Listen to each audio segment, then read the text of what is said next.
नमस्कार। उत्तर प्रदेश में एक बार फिर से उपचुनाव होने जा रहे हैं। कई सीटों पर उपचुनाव यहां पर होने जा रहे हैं, तो फिर से चुनाव होंगे। उत्तर प्रदेश में इस बार कौन जीतेगा, इसके साथ ही कई राज्यों पर उपचुनाव का ऐलान हो चुका है, लेकिन उत्तर प्रदेश के लिए 10 सीटों पर उपचुनाव होने जा रहे हैं, जिनमें अयोध्या भी महत्वपूर्ण सीट मानी जा रही है। तो लोकसभा चुनाव के बाद उत्तर प्रदेश में एक बार फिर से विधानसभा के उपचुनाव होने जा रहे हैं। इसके साथ ही चुनाव आयोग ने हिमाचल प्रदेश, पश्चिम बंगाल सहित 7 राज्यों की 13 विधानसभा सीटों पर उपचुनाव का ऐलान कर दिया है। साथ ही उत्तर प्रदेश में कई सीटों पर उपचुनाव की तारीखों का बहुत जल्द ऐलान होने जा रहा है। तो उत्तर प्रदेश में एक बार फिर से क्या त्रिकोणीय टक्कर होगी? योगी आदित्यनाथ विशेष समाजवादी पार्टी और कांग्रेस एक बार फिर से आमने सामने होंगे। वो 10 सीटें कौन सी हैं जहां उपचुनाव होने जा रहे हैं? लेकिन लोकसभा चुनाव के नतीजों ने सभी को चौंका दिया, क्योंकि उत्तर प्रदेश में सबसे बड़ा उलटफेर देखने को मिला।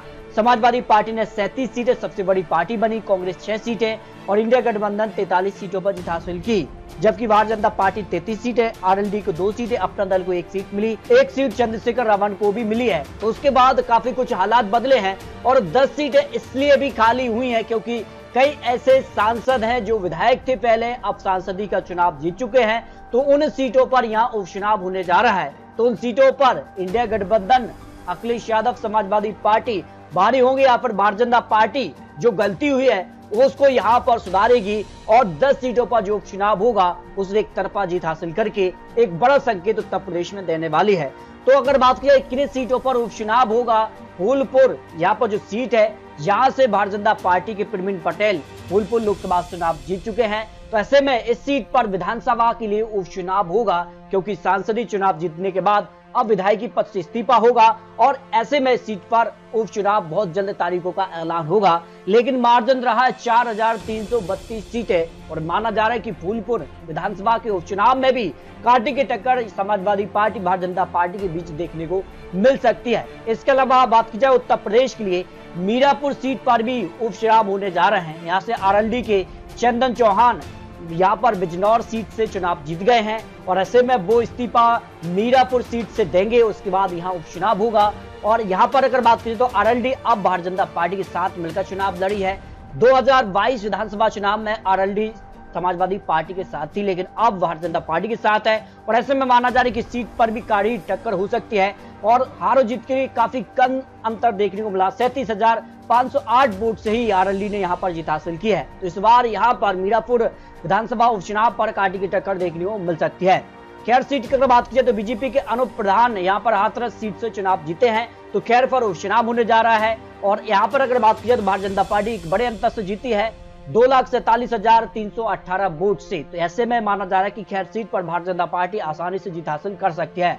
जबकि मिल्की अयोध्या सीट की अगर बात की जाए तो यहाँ पर भी समाजवादी पार्टी अवधेश प्रसाद फैजाबाद सीट से जीते हैं और यहाँ पर अब मिल्कीपुर सीट जो अयोध्या के अंतर्गत आती है उस सीट पर उपचुनाव होगा। तो ऐसे में माना जा रहा है कि इस सीट पर समाजवादी पार्टी और भारतीय जनता पार्टी के बीच कड़ी टक्कर देखने को मिल सकती है और हारो जीत के बीच 54,567 वोट का अंतर रहा। समाजवादी पार्टी ने सीट पर जीत हासिल की है। खुद की अगर बात की जाए तो यहाँ पर समाजवादी पार्टी से जिया उरई रहमान के यहाँ पर बप के पोते हैं, संभल सीट पर वो चुनाव जीत चुके हैं और ऐसे में 2022 में इस सीट पर भारतीय जनता पार्टी के कमल कुमार को हराया था। तो यहाँ पर अगर बात करें तो इस सीट पर भी उपचुनाव यहाँ पर होने जा रहा है। तो इस सीट पर समाजवादी पार्टी का पलड़ा भारी हो सकता है।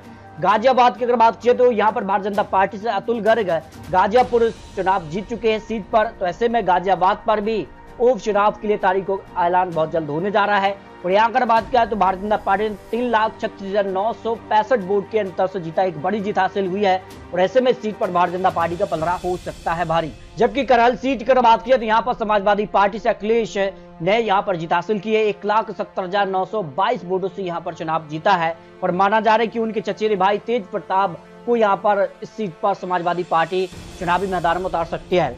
अखिलेश ने करहल सीट पर बीजेपी के एससी बघेल को 67,000 वोटों से चुनाव में हराया है। उससे माना जा रहा है कि करहल सीट पर एक बार फिर से उपचुनाव होने जा रहा है। बहुत जल्द तारीखों का ऐलान भी हो सकता है। मजाबंद सीट की अगर बात की जाए तो यहाँ पर बीजेपी के विनोद कुमार बिंद भदोई सीट से चुनाव जीत चुके हैं। तो ऐसे में मजाबंद सीट पर उपचुनाव होने की तारीखों का ऐलान जल्द हो सकता है और यहाँ पर भारतीय जनता पार्टी ने 44,72 वोट के अंतर से चुनाव जीता है। तो ऐसे में माना जा रहा है कि मजाबंद सीट पर भी कांटे की टक्कर इस बार विधानसभा के उपचुनाव में देखने को मिल सकती है। कटहरी सीट की अगर बात की जाए तो यहाँ पर समाजवादी पार्टी से लालजी वर्मा ने यहाँ पर जीत हासिल की है। अंबेडकर नगर मायावती का गढ़ था और यहाँ से जीत हासिल की है। एनडी की निशाद सैयद अवधेश कुमार को यहाँ पर चुनावी मैदान में उतारा, करीबी लड़ाई रही, लेकिन अगर बात की जाए तो कटहरी सीट से यहाँ पर 1,37,247 वोटों के अंतर से यहाँ पर जीत हुई है और ऐसा माना जा रहा है कि कटहरी सीट पर इस बार कांटे की टक्कर देखने को मिल सकती है।